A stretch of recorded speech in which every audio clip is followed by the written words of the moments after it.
Sebastian kicks us off in Chicago. Sebastian, welcome to the show. Hey, Al, how are you doing today? We're doing great. How can we help? Yeah, so I've been kind of floundering around trying to figure out what to do with my life, and I think I boiled it down to like a fundamental question. Do I do something for a cause that I can get behind, but I don't really enjoy the daily work of? Or do I do something that I enjoy the work of, daily, but I would have difficulty getting behind the purpose of? And, I'm generally a purpose-driven person, so I think I would struggle with doing just a job I merely enjoy, but wouldn't really be able to get behind. And then the last few days, though, I have kind of like maybe narrowed it down to something that I can get behind both. But I've also changed my mind a lot, so I don't know if that's certain. Yeah, well, if there's one thing I'm certain of, it's you are uncertain, my friend.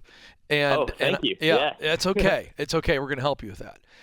So I want to know this idea where you say you can do both, because that's what I teach, and you've created a false choice.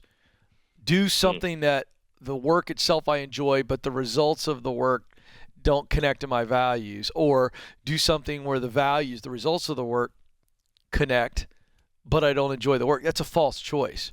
I actually teach that we as humans are on purpose doing what we were created to do when we use what we do best to do work we love to produce results that matter to us. So what's this third idea, this idea you've been kicking around where you think you can do both? Do the work you love and connect to the results. What is it? Yeah, it'd be like a university professor of government philosophy and economics. Okay, tell us why that would be work that you love. Focus on the work itself. Okay, like the daily in and out. Yeah, what about that job as being a professor of government would be work that you love?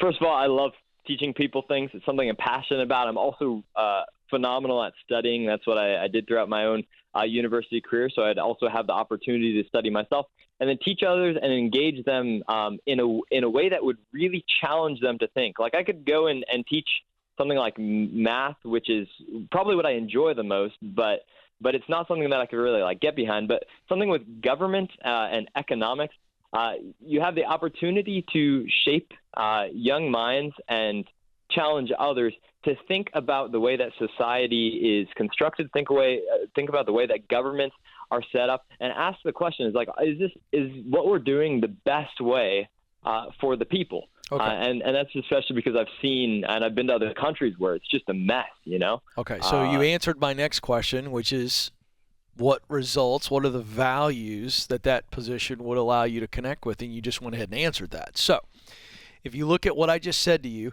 when you use what you do best to do work you love to produce results that matter to you, you're on fire, you're on purpose, and you experience extreme fulfillment. And so those three elements are talent, passion, and mission. I'm using my talent to perform my passion to accomplish my mission. Does that make sense to you? Using my talent to perform my passion. It's a yes or no question. I'm going to say it again. I understand. It's as simple as it gets, my young friend who wants to teach. If I use my talent to perform my passion to accomplish my mission, does that make sense to you?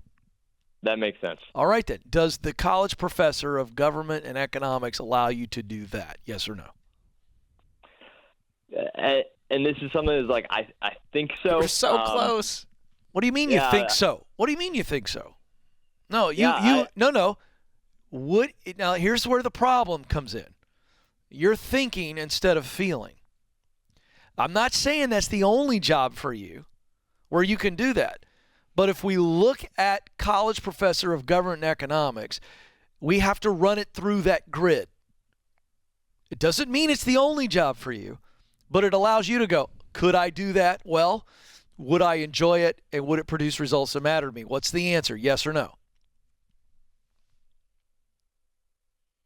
I guess it's the best thing that I've come across so far, The answer is yes or no. Would that job allow you to fulfill? I'm not saying you got to choose it. I'm saying, would it meet the requirement? Yes or no?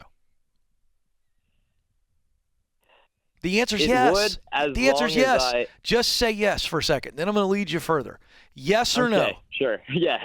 All right. Now what we have to do is we say, okay, that one seems to check all the boxes. but I'm going to go do the work of clarifying and verifying.